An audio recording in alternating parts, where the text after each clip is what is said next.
Ya kalau kita tidak sakit-sakitan. Malah kalau anak itu menagih pada usia 30-35 nanti, abahnya sakit misalkan, udah tua renta, anaknya tidak mau ngurus. Nah, antarkan aku ke situ, nah nggak berangkat sendiri bang. Raja dimintain bantuan, mana mau? Anu yang nanti itu urus sendiri bang, malasan. Coba Anda bayangkan kalau Anda nanti menjadi orang yang tua dan anak Anda masih sehat. Di waktu dia sehat, selaku pemuda, duduk sebagai raja, dan kita di waktu tua bangka, udah jadi kembali menjadi hamba sahaya, maka kita menderita karena kesalahan mendidik anak. Nah, bagaimanakah harus memukul anak? Rasulullah memperkenankan kita memukul anak, yakni pada umur 10 tahun. Tetapi jangan memukul dengan keras, karena anak akan timbul sakit hati atau luka jasmaninya. Tetapi pukulan kasih sayang dan hanya diperkenankan di saat mereka melalaikan sholat. Lain dari itu tidak boleh dipukul, mas. Bayangin kalau ada ibu yang tidak memukul anaknya sampai sempurna anaknya berusia 14 tahun, hebat itu. 10 tahun aja sekali, Ustaz saya pukul dulu, tapi alhamdulillah 1 kali pukul aja langsung mau sholat sampai sekarang. Ya sebelum tidak pernah lagi pukul. Wah, hebat ibu ini. Sempurna ada kerajaan anaknya, kehamba sahayaan anaknya, dan kementerian anaknya. Nah, ibu yang seperti ini patut ditauladani. Bukan ibu yang keras, masa kerajaan anaknya rusak, masa kehamba sahayaan anaknya rusak, masa kementerian anaknya rusak. Ibu ini disebut ibu perusak masa depan. Ayahnya juga begitu. Nah, nanti semuanya akan menuai hasil. Siapakah yang akan dikuasai oleh raja-rajanya, dan siapakah yang akan dibantu oleh menteri-menterinya? Jadikan anak kita berakhir dengan kementerian, karena nanti dia akan menjadi sebaik-baiknya manusia, karena jiwanya telah sempurna, hatinya dan akalnya berpadu dalam didikan yang sempurna, mengerti akan balas jasa dan tanggung jawab. Maka yang bahagia adalah kedua orang tuanya mendapat balasan dari anak-anak mereka, tidak hanya di dunia tetapi juga selepas wafat keduanya. Nangis anaknya, dibacakan kulhu, dibacakan yasin, diadakanlah sedekah untuk almarhum dan almarhumah, terus berkepanjangan. Kenapa? Karena dia memegang arti balas budi. Jika aku berbuat kepada ibuku mungkin ada pamrih, tetapi ibu dan ayahku tidak ada pamrih kepadaku. Maka sepanjang tidak ada pamrih, sepanjang hidup ini pun wajib berbakti.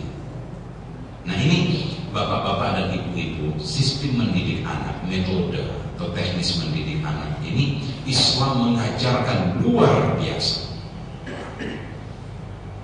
Dalam satu riwayat Rasulullah menyebutkan, ciuman kepada anak-anak kalian 1 kali saja berarti kalian telah menempatkan 1 derajat di surga. 2 kali 2 derajat surga kalian raih. Kemudian dalam riwayat yang lain Rasul menyebutkan tentang mengusap kepala anak yatim. Barang siapa mengasihi anak yatim, sabda Rasulullah, dia akan bersamaku kelak di surga. Kenapa? Setiap anak yang kecil, setiap anak yang yatim harus mendapatkan perlakuan baik dari kita, karena mereka adalah cikal bakal manusia yang tergantung kita pendahulunya. Bila mendidik baik, tumbuh baik mereka. Bila mendidiknya buruk, maka buruklah mereka. Berarti 1 generasi tanggung jawab generasi terdahulu. Jika ingin generasi mendatang baik, dimulailah dari generasi sekarang harus lebih baik. Nah, bila tidak, jangankan rumah tangga, negara ini pun kelak akan tergadaikan oleh keburukan anak-anak bangsa. Kenapa? Karena pendahulu bangsa-bangsa ini pun juga tidak mencerminkan tauladan kepada pengikutnya atau generasi mendatang. Suatu waktu baginda Rasulullah SAW berjalan ketemu sama anak Badui, bukan anak beliau, anak orang. Sehingga sejenak Rasulullah, kemudian dibelai oleh Rasulullah. Badui ada yang melihat, kemudian Badui itu berkata, "Ya Rasulullah, kenapa pian mengusap kepala anak kecil? Ulun ini di rumah ada 10 anak, tak satu pun yang ulun usap kepalanya." Kata Rasulullah, usapan di kepala anak adalah tanda kasih sayang. Jika kita mengasihi sesama manusia di muka bumi, maka penghuni langit akan mengasihi kita. Itu Badui punya anak 10, satu pun belum pernah diusap kepalanya sama dia. Ini kan tipe-tipe bapak yang kasar, bapak yang tidak memiliki kelembutan. Nah, tolonglah kepada ibu-ibu, kalau ada suaminya punya tipe kayak gitu, sadarkan, lembutkan hatinya, ajarkan kepadanya atau ingatkan kepadanya untuk mencuri anak-anak mereka, kemudian mengelus kepalanya, kemudian melembutkan suaranya dan memperindah perbuatannya. Maka ketertinggalan demi ketertinggalan, dengan harapan semuanya bisa kita tunaikan sekarang. Dikhawatirkan anak itu menagih dan kita belum sempat membayar sekarang, usia bertambah, tua renta kita sudah cukup menjadi alasan beban kehidupan. Jangan ditambah lagi dengan sikap anak menuntut masa-masa yang lalu karena tertunda dan mereka menagih secara paksa. Suatu waktu juga baginda Rasul Sallallahu Alaihi Wasallam berjalan, tiba-tiba ada seorang Badui, dia bawa anak. Kata Rasulullah, setelah berucap salam di antara kedua, Rasulullah minta, "Wahai fulan, kembalikan anak ini." Abahnya senang luar biasa. Kenapa? Karena anaknya sedang digendong oleh baginda Rasulullah. Diminta, "Kembalikan anakmu." Kemudian digendong oleh Rasulullah. Bangga abahnya.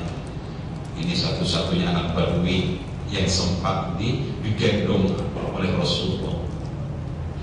Tiba-tiba anak yang digendong itu kencing, basah, jubah Rasulullah basah.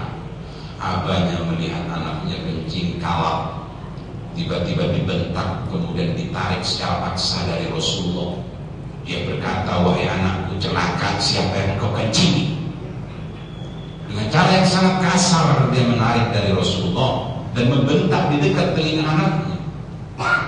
Rasulullah berkata, "Wahai saudaraku, adapun kencingnya di pakaianku mudah aku bersihkan, cukup dengan menyiramnya. Tetapi bisakah engkau membersihkan bentakan dan sikap kasarmu dari hati anakmu itu? Bentakan dan sikap kasarmu membekas pada jiwanya dan sulit dibersihkan." Rasulullah sedih. Kenapa gara-gara pakaian seperti ini harus merusak cikal bakal manusia yang akan menjadi generasi umat Islam belakangan hari? Indah hidup bersama dengan Rasulullah. Di situ ada kelembutan, di situ ada cahaya, di situ beraroma wangi, di situ ada tatanan yang rapi, sehingga membentuk sebuah kesempurnaan mutlak yang berasal dari kesempurnaan Allah.